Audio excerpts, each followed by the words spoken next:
ایک مرتبہ مستی میں ان کے بیٹے نے ایک بیشتی سمجھتے ہیں بیشتی، پانی جو بیچتے ہیں، صبح صبح اس کے مشکیزے پہ تیر چلا دیا، اس کا پورا پانی بہہ گیا، مشکیزہ بھی پھٹ گیا۔ غریب آدمی کے لیے مشکیزہ بہت بڑی چیز تھی، پانی پورا گر گیا، مشکیزہ پھٹ گیا۔ وہ روتے ہوئے حضرت کے پاس آیا، حضرت پورے بصرہ میں آپ کا نام ہے، شان ہے، عزت ہے، مقام ہے، بلندی ہے، یہ آپ کے بچے نے میرا مشکیزہ پھاڑ ڈالا۔ آپ نے فوراً پیسے دیے، خادم کو مشکیزہ منگایا نیا، پرانا مشکیزہ بھی درست کروایا، دونوں مشکیزے دیے، حلوہ منگایا، حلوہ کھلایا، کہا بیٹا جاؤ۔ اس نے کہا پرانا بھی درست کر کے دے دیا، نیا بھی دے دیا، حلوہ کیوں؟ کہا حلوہ جو ہے نا وہ ٹوٹے ہوئے دل کو راحت بخشتا ہے، اس لیے میں نے حلوہ کی طرح، میرے بچے نے تیر چلایا، مشکیزہ پھٹا تو تیرا دل تو ٹوٹا ہوگا نا، اس لیے جو وہ میں نے دل کو راحت دینے کے لیے حلوہ کھلایا، جو پرانا بھی لے جا، نیا بھی لے جا، جا اللہ تجھے برکت دے۔ اب بچے کو کچھ نہیں کہا بزرگ نے، یاد ہم تو بچے شرارت کرتے تو انہی کو پیٹتے رہتے، ان کو پیٹنے والوں کبھی اپنے آپ کو بھی پیٹو، کبھی اپنی قسمت کو، اپنی تقدیر پہ بھی غور کرو نا، اپنی کرتوت پر بھی غور کرو۔ بچے کو کچھ نہیں کہا، گھر میں آئے، بیوی کو کہا فرما بردار بیوی بتاؤ جب یہ تمہارے پیٹ میں تھا تو تم نے کیا کیا کھایا تھا، لقمہ تمہارا کیسا تھا، یہ بتاؤ۔ حضور میں نے تو حلال کے سوا کچھ نہیں کہا۔ میں تمہیں مہلت دیتا ہوں، سچ بتانا ورنہ سزا ملے گی۔ بہت غور کیا، جب جان پہ بن آئی، پریشان ہوئی تو بہت غور کیا، کہا حضور بات یاد آ گئی، غلطی ہوئی، بہت بڑی غلطی۔ کہا کیا؟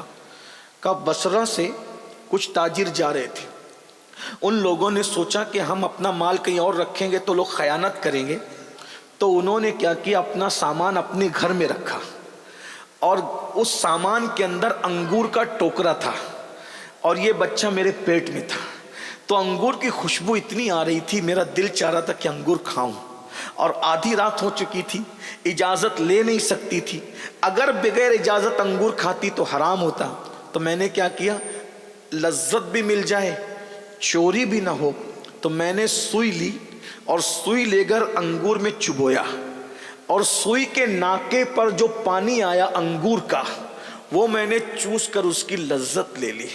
کہا یہ اسی کی نحوست ہے کہ تو نے اتنا حرام کھایا نا، یہ بیٹا اسی لیے بدماش اور شرارتی پیدا ہوا۔ اتنے بڑے ولی کی بیوی اگر انگور کا رس سوئی کے ناکے پہ انگور کا رس کتنا آتا ہے، جب وہ چوس لے تو حال یہ ہوتا ہے کہ بچہ بدماش اور شرارتی پیدا ہوتا ہے، جو قرضہ لے کر کھا رہے ہیں، ادا نہیں کر رہے ہیں، پورا ہڑپ کر جا رہے ہیں، بھائیوں کا حصہ نہیں دے رہے ہیں، بہنوں کا حصہ دبا لے رہے ہیں، موبائل چوری کر کے کھا رہے ہیں، سود کے پیسے کھا رہے ہیں، حرام کے پیسے کھا رہے ہیں، دادا گیری کر کے بھتہ وصول کر رہے ہیں، ان کی اولادوں کا کیا ہوگا؟ اگر اپنی نسلوں کو بگاڑنے سے بچنا ہے، حلال۔ جس وقت مخدوم اشرف جہانگیر سمنانی ہمارے مرشد ماں کے پیٹ میں آئے اور پورے محل میں خوشیوں کی شہنائی بجنی شروع ہوئی کہ ملکہ کو خوشی دکھائی اللہ نے، برسوں بعد بچہ ماں کے پیٹ میں آیا تو مخدوم اشرف کے والد بزرگوار سید ابراہیم نور بخشی اپنی بہن کو بلا کر کہتے ہیں بہن دیکھو اب میری بیوی کا تم خیال کرنا، کوئی حرام لقمہ اس کے منہ تک نہیں جانا چاہیے ورنہ بیٹا نیک نہ بن سکے۔ توجہ کریں، یہ بزرگوں کی۔ آج لوگ کہتے ہیں اللہ والے کیوں نہیں ہیں؟ میں نے کہا نماز ہے، روزہ ہے، حج ہے، زکوٰۃ ہے، تلاوت ہے، سب ہے، پھر اللہ والے کیوں نہیں؟ تو یاد رکھیے نماز تو ہے مگر پیٹ میں حلال نہیں، روزہ تو ہے مگر پیٹ میں حلال نہیں ہے، داڑھی تو ہے مگر پیٹ میں حلال نہیں۔ دیکھ لو چیک کر کے اپنا لقمہ کتنا حرام کھا رہے ہو۔ تو فرمایا آواز آئی یہ قسمیں کھاتا تھا اور حرام کھاتا، پھر بولا وہ میں وہاں سے بھاگا، پھر میں نے تیسری قبر کھودی، تو جب میں تیسری قبر پر پہنچا تو میں نے کیا دیکھا، ایک بندہ ایک گدی سے اس کی زبان باہر نکلی ہوئی ہے کتے کی طرح، اور اس کے پورے جسم میں آگ کی کیل ٹھوکی ہوئی ہے، کتے کی طرح زبان لٹکی ہے اور آگ کی کیلیں اس کے جسم میں ٹھوکی ہوئی ہے۔ یہ منظر دیکھ کر کے جیسے میں بھاگنے لگا تو غیب سے آواز آئی یہ نہیں پوچھے گا کہ یہ کون تھا، اس میں بھی 2 گناہ تھے. یہ لوگوں کی غیبت کرتا تھا, چغلی کرتا تھا, اور 2 لوگوں کے درمیان لڑائی لگاتا تھا, جھگڑا لگاتا تھا. اس لیے کتے کی طرح اس کی زبان لٹک گئی اور اس کے پورے جسم میں جہنم کی آگ کی کیلیں ٹھونک دی گئی. یہ قبر ہے. آج بھی لوگ غیبت کرتے ہیں. غیبت مطلب اس کے پیچھے اس کی برائی, اس کے پیچھے اس کی برائی. اور فرمایا الغیبت اشد من الزنا, کہ زنا سے بڑھ کر غیبت ہے. زنا سے برا کام غیبت ہے. اللہ اکبر. اور چغلی ادھر کی ادھر, ادھر کی ادھر. ایک مرتبہ امام اعظم ابو حنیفہ سے کسی نے کہا, ایک معتبر ذرائع سے بات مجھے پتا چلی کہ فلاں نے آپ کے بارے میں ایسا کہا. تو امام اعظم نے ہنس کے کہا, مجھے حیرت ہو رہی ہے, اتنے بڑے عالم ہو, غیبت کرنے والے دنیا میں کب سے معتبر ہو گئے؟ دنیا میں غیبت, کیونکہ جس نے غیبت کی نا تو پھر وہ معتبر ذرائع کیسے ہو گئے؟ اگر آج غیبت اور چغلی ختم ہو جائے, ہمارے گھر کے, محلے کے, ملک کے 90% جھگڑے ختم ہو جائیں گے. امام اعظم فرمایا کرتے تھے, مجھے امید ہے اللہ مجھے بخش دے گا. کا وجہ کہا کہ میں نے پوری زندگی میں کبھی کسی کی غیبت نہیں کی. آج ہم غیبت میں مبتلا ہیں, چغلی میں مبتلا, لڑا رہے, جھگڑا رہے, بھائی بھائی میں لڑائی لگا رہے ہیں, اور اسی طریقے سے جو ہے وہ محلے محلے میں لڑائی لگا رہے ہیں, پیر و مرشد میں اور مریدوں میں لڑائی لگا رہے ہیں, اسی طریقے سے پڑوسی پڑوسی میں لڑائی لگا رہے ہیں, ننن بھاوج میں لڑائی لگا رہے ہیں, ساس بہو میں جھگڑا لگا رہے ہیں, اسی طریقے سے دیورانی جٹھانی میں جھگڑا لگا. یاد رہو, کتے کی طرح زبان لٹکے گی قبر کے اندر اور جسم میں کیلیں ٹھونکی جائے گی. اس پہ میں اب زیادہ نہیں کہتا, چونکہ وقت بھی میرا پورا ہو رہا ہے اور بہت لمبی گفتگو میں نہ کرتے کرتے کر چکا. آخری میں 2 باتیں اور سن لیں, لیکن یہ بات میں آپ کو کہہ دوں, غیبت اور چغلی سے بچو. چغلی, مجھے یہاں ایک پیارا واقعہ یاد آیا امام غزالی کا. امام غزالی سورہ یوسف کی تفسیر میں لکھتے ہیں کہ یوسف علیہ السلام کے بھائیوں نے, بہنیں دھیان سے سنیں, آپ سب بھی سنیں, ہائے اچھے سے سن رہے ہو اور سنو اچھے سے. عورتیں غیبت چغلی زیادہ کرتی. عورتوں کا حال یہ, ہنسنے کی کوئی بات نہیں, یہ کسی دل جلے کی فریاد ہے. 4-6 ملے گی, اس کی خوب برائی کرے گی, اور آخری میں ہٹتے ہٹتے کہے گی اللہ توبہ استغفر اللہ. جان دو بھائی, ان کے اعمال اس کے ساتھ, اپنے اعمال اپنے ساتھ. اپنے تو کسی کی غیبت نہیں کرتے, تو اب تک کیا کر رہی تھی؟ بعض عورتیں تو کہتی اللہ توبہ میری بہن, میں غیبت کرنے کے لیے نہیں کہہ رہی ہوں, میں تو بتانے کے لیے کروں. ارے یہی تو غیبت ہے. ایسی رابعہ بصری بنتی ہے گناہ کرنے کے بعد بھی کہ جس کی کوئی حد نہیں. اللہ کی پناہ, عورتوں کو دین سیکھنے کی ضرورت زیادہ. ایک عورت اگر دین سیکھ لے, 4 مردوں کے لیے جنت میں جانے کا ذریعہ بن جائے. عورت دین سیکھ لے, باپ کو سنوار سکتی ہے, بھائی کو سنوار سکتی ہے, بیٹے کو سنوار سکتی ہے, شوہر کو سنوار سکتی ہے. اور ہمارے یہاں سب سے زیادہ کمزوری دین کے معاملے میں عورتوں میں ہے. بہرحال, تو یوسف علیہ السلام کے بھائیوں نے یوسف علیہ السلام کو بہت مارا پیٹا اور کنویں میں ڈال دیا, اور بکری کے بچے کو ذبح کیا, اور اس کے خون میں کرتا لت پت کر کے لے کر آئے, اور ساتھ میں ایک بھیڑیا بھی پکڑ لیا. بولے ابا بھائی کو بھیڑیا کھا گیا, اور یہی کمبخت بھیڑیا تھا, اس نے کھایا. حضرت یوسف علیہ السلام کا کرتا حضرت یعقوب علیہ السلام نے دیکھا تو آپ روتے روتے ہنس پڑے, کہنے لگے کتنا ہوشیار تھا نا وہ بھیڑیا, کہ پورا یوسف کھا گیا اور کرتا بھی نہیں پھٹا. انسان کو کھائے گا تو پہلے کرتا پھٹے گا نا, کرتا صحیح سلامت. اور وہ روتے ہوئے آئے, ہم نہ تھے, ہم نہ تھے, ہم نہ تھے. اسی لیے امام غزالی کہتے ہر رونے والے پر اعتماد مت کرنا, کیونکہ یوسف علیہ السلام کے بھائی بھی روتے ہوئے ہی آئے تھے. آپ کہیں گے کیا رونا برا ہے؟ میں نے کہا برا نہیں ہے, رونا برا نہیں ہے. رو یعقوب بھی رہے تھے اور رو بھائی بھی رہے تھے, دونوں کے رونے میں کیا فرق تھا؟ یعقوب کو محبت یوسف رلا رہی تھی اور بھائیوں کو رونا نہیں آ رہا تھا, وہ رونے کی ایکٹنگ کر رہے تھے. تو محرم میں بھی 2 لوگ روتے ہیں, ایک طبقہ رونے کی ایکٹنگ کرتا ہے اور ایک طبقہ محبت حسین میں روتا ہے. تو محبت حسین میں رونا عبادت ہے, لیکن ہم نہ تھے کی ایکٹنگ کرنا یہ خیانت ہے. ایک بات یاد رکھنا، اس لیے ہر ایک کے رونے پر پگھلنے کی ضرورت نہیں ہے. بھائی آئے تھے روتے ہوئے. بہرحال تو حضرت یعقوب علیہ السلام نے کہا بھیڑیا کھا گیا. ہاں یہ بھیڑیا ہے، دیکھو یہ اسی نے کھایا. آپ نے روتے ہوئے کہا او بھیڑیے، میرے اتنے خوبصورت لال کو تو کیسے کھا گیا؟ تو بھیڑیے نے، حضرت یعقوب پیغمبر تھے، نبی تھے نا، ان سے بات کی. اللہ کے نبی، میں بھیڑیا ضرور ہوں لیکن میں نے آپ کے بیٹے یوسف کو نہیں کھایا، کیونکہ مجھے معلوم ہے وہ اللہ کا نبی ہے اور اللہ کے نبی کو کھانا جانوروں پر حرام ہے. جانور اللہ کے نبی کو نہیں کھا سکتا، مٹی اللہ کے نبی کو نہیں کھا سکتی، جانور اللہ کے نبی کو نقصان نہیں پہنچا سکتے. تو اس لیے وہ تو نبی ہے، صدیق ہے، میں کیسے کھا سکتا ہوں؟ میں نے نہیں کھایا. کہا پھر کیا ہوا؟ کہا جو ہوا میری آنکھوں کے سامنے، میں نے سب دیکھا. کہا بتا کیا ہوا؟ میں نہیں بتاؤں گا. بھائی لوگ تو نہیں سن رہے تھے نا یہ سب بات، کیونکہ نبی تھے یعقوب علیہ السلام. حضرت امام غزالی لکھتے ہیں یعقوب علیہ السلام نے کہا جب تیری آنکھ کے سامنے ہوتا کیوں بتاتا نہیں ہے؟ کہا اس لیے نہیں بتاتا کہ یہ چگلی ہو جائے گی، اور چگلی اللہ کو پسند نہیں ہے. میں بھیڑیا ضرور ہوں مگر چگل خور نہیں ہوں. اللہ کو اس بھیڑیا کی ادا اتنی پسند آئی کہ اللہ رب العزت نے یونس علیہ السلام کی مچھلی کو جنت میں داخل کرنا ہے، اصحاب کہف کے کتے کو جنت میں داخل کرنا ہے، تو ساتھ ساتھ حضرت یوسف علیہ السلام کے اس بھیڑیے کو بھی جنت میں داخل کرنا ہے، کیونکہ اس نے غیبت نہیں کی. اگر بھیڑیا چگلی سے بچ جائے تو اللہ بھیڑیے کو جنت عطا کرے، اگر مومن چگلی سے بچ جائے تو اللہ اس کو جنت کیوں نہ عطا فرمائے. چگلی سے بچ نہیں کرنا کسی کی، ادھر کی بات ادھر نہیں کرنا، بہت خراب بات ہے، بہت بری بات ہے. 90% جھگڑے گھر کے ختم ہو جائیں گے. چھوٹے چھوٹے بچوں کو بھی بتاؤ کہ چگلی نہیں کرنا. چوتھی بات کہ جب وہ کہتا ہے کہ میں چوتھی قبر پہ پہنچا تو میں نے دیکھا ایک سنسنی خیز منظر تھا کہ مردے کو آگ میں الٹ پلٹ کر رہے تھے فرشتے. اس کو سمجھانے کے لیے بتاؤں کیسے؟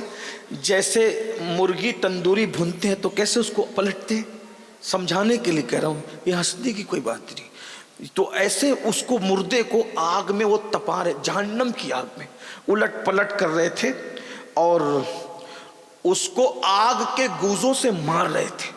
مجھ پر اتنی دہشت طاری ہوئی کہ میں برداشت نہ کر سکا اور میں قبرستان سے نکل کر کے بھاگا.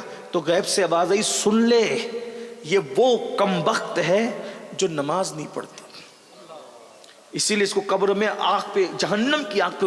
آپ تو سوچ رہے ادھر کہ مست مزے سے قبر میں سو رہے، مست مزے سے نہیں.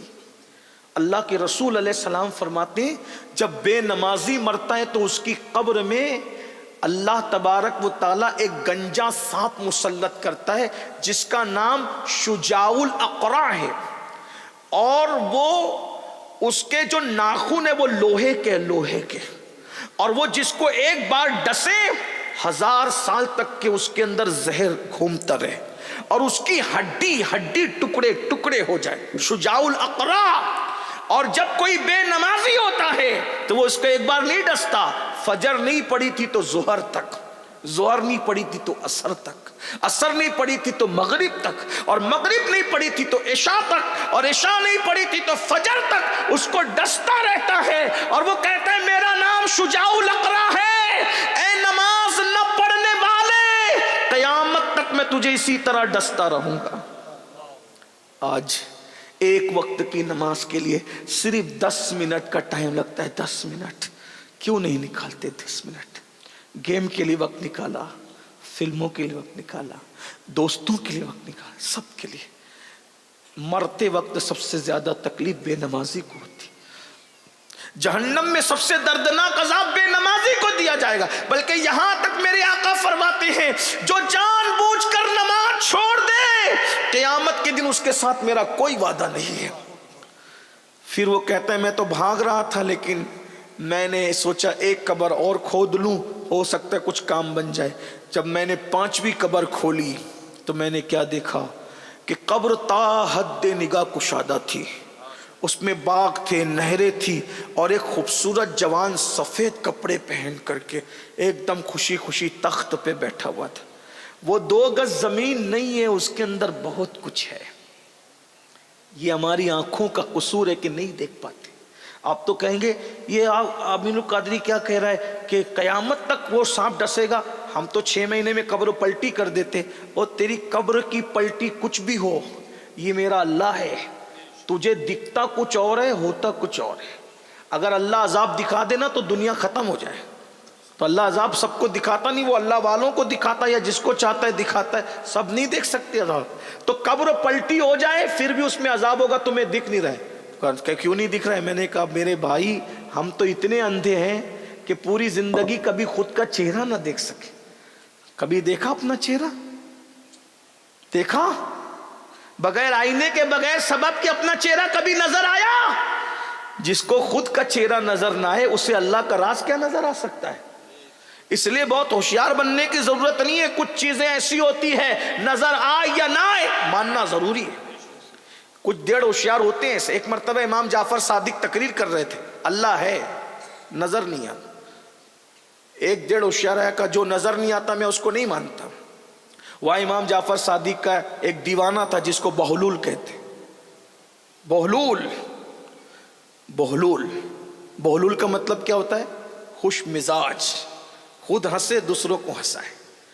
بہلول کا مطلب کیا ہوتا ہے؟ دانش مند، عقل مند، خوبصورت بالا. بہلول دیوانہ تھا، امام جعفر صادق کا شاگرد تھا. جیسے اس ڈیڑھ ہوشیار نے کہا نا جو نہیں دکھے میں اس کو نہیں مانتا، اس نے اٹھایا پتھر اور دیا دے سے زور سے سر پہ مارا. کہا ہائے میرا سر، میرا سر. کیا کر دیا یہ پاگل نے؟ بہلول نے کہا کیا ہوا؟ سر تو نے مار دیا تو ہو کیا؟ درد ہو رہا ہے. کہا دکھا کدھر ہے؟ ارے درد ہو رہا ہے. ارے دکھا کدھر ہے؟ او پاگل درد ہو رہا ہے. کہا کہ تیرا فلسفہ ابھی تو نے بیان کیا نا کہ جو دکھتا نہیں میں اس کو مانتا نہیں. تو جب تیرا درد دکھتا نہیں تو میں اس کو کیسے مان لوں؟ تو اس کو پتا چل گیا کہ جعفر صادق کے دیوانے نے ایسا چوٹ دے کر کے سمجھایا کہ قیامت تک کے لیے اب سب کو سمجھ میں آ گیا. ارے نادان، جب درد چھپ کر بھی محسوس ہوتا ہے، دکھتا نہیں ہے لیکن ہے درد، ہے نا، موجود ہے نا درد. تو جب درد موجود ہے مگر دکھتا نہیں، جب درد اتنا مستور ہے تو درد کا پیدا کرنے والا خدا کی شان سے مستور ہوگا. تو دماغ نہیں لڑانے کا بہت زیادہ. کچھ چیزیں صرف اللہ رسول کی مان لینی ہو. اور یہ بات یاد رکھنا، جو چیز بن دیکھے مانو گے اس کی اپنی برکت ہے. تو بہرحال تو وہ کہتا ہے میں نے 5ویں قبر کھودی تو نہریں تھی، باغات تھے اور بالکل گلستہ کھلا ہوا تھا اور ایک بندہ تخت پہ مزے سے بیٹھا تھا. میں وہ منظر دیکھ کر مسرور ہوا لیکن اس کی ہیبت بھی مجھے جو وہ بھگانے کے لیے آمادہ ہوئی. تو میں ادھر سے بھاگنے لگا تو مجھ سے آواز آئی غیب سے، کہا ارے اس کو نہیں پوچھتا کہ یہ قبر میں اس شان سے کیوں ہے؟ لوگ تو سمجھ رہے کہ 2 گز چھوٹی سی جگہ ہے، کب کروٹ لینے کو جگہ نہیں، لیکن یہاں تو پورا گلستہ کھلا، یہاں تو پوری باغ و بہار ہے. پوچھ اس سے کہ یہ کیوں ہوا؟ تو خود ہی غیب سے آواز آئی، یہ وہ خوش نصیب ہے جس نے جوانی میں اللہ کی بارگاہ میں توبہ کر لی تھی، اس لیے اللہ نے اس کو یہ مقام عطا فرمایا. یہ جوانی میں توبہ کا انعام ہے. بڑھاپے میں تو بھیڑیے بھی سدھر جاتے. جب کسی کے کام نہیں آتے تو پھر ہاتھ میں تسبیح لینا اور بغل میں مصلی، پھر وہ مزہ نہیں رہتا. اگر سدھرنا ہے تو جوانی میں سدھرو، سنورنا ہے تو تاش کے پتے چھوڑ دو، جوا چھوڑ دو، شراب چھوڑ دو، اللہ کی بارگاہ میں توبہ کر لو. کیونکہ حدیث پاک میں آتا ہے اللہ فرماتا ہے جو جوان جوانی میں توبہ کرے میں اس کو اپنا محبوب بندہ بنا لیتا ہوں. ایک حدیث میں یہاں تک آیا کہ جب کوئی بندہ جوانی میں توبہ کرتا ہے تو اللہ 40 دن تک آسمان میں نور کی قندیلیں روشن فرماتا ہے اور فرشتے ایک دوسرے سے کہتے ہیں جوان نے توبہ کی ہے، جوان نے توبہ کی ہے، جوان نے توبہ کی ہے. اس خوشی میں نور کی قندیلیں روشن کی گئی ہے. اور ایک بات یہ بھی یاد رکھنا، جوانی کی توبہ اللہ کا مقبول بندہ بنا دیتی ہے. بات جوانی کی آئی ہے تو تو یہاں تک حدیث پاک میں آیا ہے کہ جو جوان حرام سے بچے، اللہ کی عبادت کرے، اللہ اس کو 70 صدیقوں کا ثواب عطا کرتا ہے اور اللہ اس کو فرشتوں کے مانند قرار دیتا ہے۔ فرمایا جو جوانی میں حرام سے بچے، اللہ فرماتا ہے وہ میرے بعض فرشتوں کے مانند ہے میرے نزدیک۔ اور یہ بھی فرمایا میرا حقیقی بندہ وہی ہے، میرا محبوب بندہ وہی ہے جو جوانی میں توبہ کر۔ جوانی کی توبہ کی بات آئی تو میں آپ سے اب صرف چند منٹ لے کر کے بتاؤں کہ جوانی کی توبہ کیا ہے اور اس کا انعام کیا ہے۔ ایک جوان تھا، اس کا نام عبداللہ تھا، بغداد میں رہتا تھا، خوبصورت بہت تھا، بہت نیک باپ کا بیٹا بھی تھا، نیکی کے آثار اس جوان میں بھی تھے۔ خوبصورتی بہرحال خوبصورتی ہوتی، خوبصورتی بہت بڑا فتنہ ہوتی ہے کبھی کبھی۔ وہ جوان جا رہا تھا، اس نے دیکھا ایک خوبصورت لڑکی ہے، اس سے آنکھیں چار ہو گئی۔ آنکھیں چار ہوئی لڑکی سے کہا تو کتنی خوبصورت ہے، تو مجھ سے ملے گی؟ اس لڑکی نے کہا رات کو ملیں گے۔ اس نے ملنا نہیں تھا، دامن چھڑانے کے لیے تو اس نے بہانہ کر ہی دیا، بہت نیک لڑکی تھی وہ۔ جیسی شام ہوئی، عبداللہ نام کا وہ جوان اس لڑکی کے گھر کے سامنے کھڑا ہو گیا۔ وہ تو قندیلوں کا دور تھا، لائٹ نہیں تھے، چراغوں کا دور تھا۔ کھڑا ہے اس جوان۔ اچانک کان میں اذان کی آواز آئی۔ عبداللہ ایسا جیسا لگتا ہے کسی خواب سے اچانک بیدار ہوا ہو، کسی نے کچوکے دیے، جھٹکا۔ جیسی وہ بیدار ہوا اذان کی آواز سے، اس نے اپنے من ہی من میں کہا عبداللہ مغرب کے بعد سے تو آیا ہے، عشاء کی اذان ہو گئی، اور عشاء کی اذان ہوئی تو وہ لڑکی آئی نہیں، اتنی دیر بعد بھی وہ لڑکی نہیں آئی۔ لیکن جیسی مؤذن نے کہا الصلاۃ خیر من النوم، تو اس کی حیرت کی انتہا نہ رہی۔ میں مغرب سے عشاء تک نہیں کھڑا رہا، میں تو مغرب سے فجر تک کھڑا رہا۔ فجر ہو گئی، وہ ظالم حسن کی ملکہ دھوکہ دے گئی، اس کو نہ آنا تھا نہ وہ آئی۔ اچانک ضمیر نے کچوکے دی، عبداللہ ایک لڑکی کے لیے پوری رات کھڑا رہا، لیکن اس کے عشق میں تجھے پتا بھی نہیں چلا کہ رات کھڑا ہونا کس کو کہتے ہیں۔ ارے نادان، لڑکی کی بجائے اگر تو اللہ کے محبت میں عشق کے حق میں کھڑا ہوتا تو پھر تجھے کیا مرتبہ ملتا۔ بس یہ سوچ کر مسجد کی طرف وہ جوان گیا، خوب رویا، خوب توبہ کی، مولا معاف کر دے، تجھے چھوڑ کے کہیں اور جا رہا تھا، تجھے چھوڑ کے کہیں اور جا رہا تھا، تجھے چھوڑ کے کہیں اور۔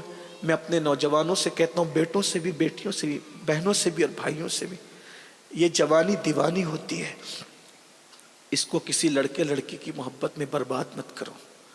آج نشہ ہو، شراب ہو، خودکشی ہو، یہ ساری چیزیں افیئر کی وجہ سے ہو رہی، زیادہ تر ناجائز تعلقات کی وجہ سے ہو رہی۔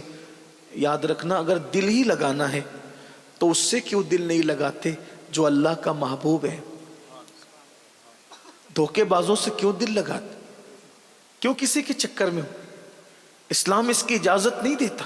وہ نوجوان خوب رویا، خوب رویا، خوب توبہ کی، نماز پڑھی، سورج نکل آیا، اشراق پڑھی، خوب رویا، اللہ کو منایا، چاشت پڑھی، مولا اب کبھی نہیں جاؤں گا اس طرف، گناہ کی طرف نہیں جاؤں گا، برائی کی طرف نہیں جاؤں گا۔ چاشت کے بعد جب سورج چڑھ گیا تو عبداللہ اپنے گھر کی طرف جانے لگا، تو عبداللہ نے کیا دیکھا کہ سر پر بادل سایہ کر رہے۔ مسجد سے بڑے میاں بھی نکلے تھے، تو بڑے میاں کو عبداللہ نے کہا اللہ والے، اے اللہ والے۔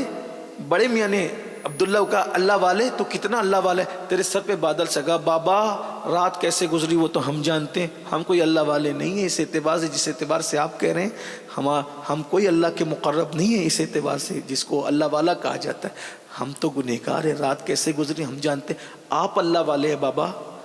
بڑے میاں خوش ہو گئے، لیکن جب دونوں کا رستہ بدلا تو بادل کا سایہ عبداللہ کے سر پہ تھا، بڑے میاں کے سر پہ نہیں تھا۔ بعد عبداللہ رو پڑے، روتے کا مولا میں نے توبہ کی تو تو نے میری کتنی عزت بڑھائی کہ بادل میرے سر پہ سایہ کرتا ہے، اب کبھی برائی کی طرف نہیں جاؤں گا، نیک بنوں گا، پوری زندگی تیری راہ میں گزار دوں گا۔ اور جب نیکی بن رہا ہوں تو عالم بن جاؤں، مفتی بن جاؤں، فقی بن جاؤں، کوئی اچھا استاد تلاش کر لوں۔ استاد ڈھونڈنے نکلے، نصیبے نے یاوری کی، اور وہ عبداللہ استاد ڈھونڈتے ڈھونڈتے اس کے دروازے پہ پہنچ گئے جسے دنیا امام الائمہ، سراج الامہ، کاشف الغمہ، کروڑوں اربوں خربوں حنفیوں کے امام اعظم ابو حنیفہ کی شاگردی نصیب ہو گئی۔ اور وہ عبداللہ نے اتنا پڑھا کہ اس عبداللہ کو علم حدیث کی وجہ سے لوگوں نے امیر المومنین فی الحدیث کا، فقہ اتنا پڑھا، امام الفقہا کہا، تصوف اتنا پڑھا، شیخ المشائخ کہا، اور اسی عبداللہ کو دنیا عبداللہ ابن مبارک کے نام سے جانتی ہے۔ امام اعظم کہا کرتے تھے اگر قیامت میں اللہ مجھ سے پوچھے گا اے نعمان میرے لیے کیا تحفہ لایا ہے، تو میں عبداللہ ابن مبارک کو پیش کر دوں گا، اسی کے ذریعے میری مغفرت ہو جائے گی۔ دیکھو جوانی کی توبہ نے کہاں تک پہنچایا۔ امام بخاری کے دادا استاد ہیں عبداللہ ابن مبارک، امام اعظم کے شاگرد ہیں یہ، صوفیہ کے بھی استاد ہیں یہ وہ بزرگ ہیں۔ فضیل بن عیاض کا نام سنتے ہیں، اللہ اکبر، ان کے بھی استاد عبداللہ ابن مبارک۔ تو یاد رکھیے جوانی میں توبہ کرو گے اس کا انعام یہ ملے گا۔ بڑھاپے میں ٹھیک ہے توبہ، میں کسی کو مایوس نہیں کرتا، لیکن جوانی میں نیکی کے جذبات بھی جوان ہوتے ہیں، برائیوں کے جذبات بھی جوان ہوتے ہیں۔ آؤ سب مل کے توبہ کریں اللہ کی بارگاہ میں۔ توبہ کرتے ہو؟ پہلے بتاؤ کون کون توبہ کرتا ہے، ہاتھ اٹھا۔ سب کر، ایسے نہیں، اچھے سے اٹھاؤ۔ اچھے کام کے لیے ہاتھ اٹھانا اچھی بات ہے، سب اٹھائے رکھو نا بھائی، زبردستی نہیں ہے، جسے کرنا ہے وہی۔ جو توبہ کرتا ہے وہ اللہ والا بن جائے، اللہ کا محبوب بن جائے۔ مردوں کو کہا تھا لیکن عورتوں کے جذبات کتنے ہیں دیکھیے کہ خواتین نے بھی اٹھایا، اللہ ان کے بھی ہاتھ اٹھانے کی لاجم۔ بولو آج سے توبہ کرتے ہو؟ نماز چھوٹے گی آج سے؟ بولو نماز چھوڑو گے؟ نہیں چھوڑو گے نا انشاءاللہ؟ اٹھا کے رکھیں آج، ذرا ہم بھی دیکھیں، فرشتوں گواہ بنائیں۔ نماز چھوٹے گی آج سے؟ جو عشاء پڑھ کے نہیں ہے پہلے عشاء پڑھیں گے، فجر بھی پڑھیں گے انشاءاللہ، حرام سے بھی بچیں گے، غیبت چگلی سے بھی بچیں گے۔ بولیے استغفر اللہ ربی من کل ذنب واتوب الیہ وما علینا الا البلاغ۔ السلام علیکم۔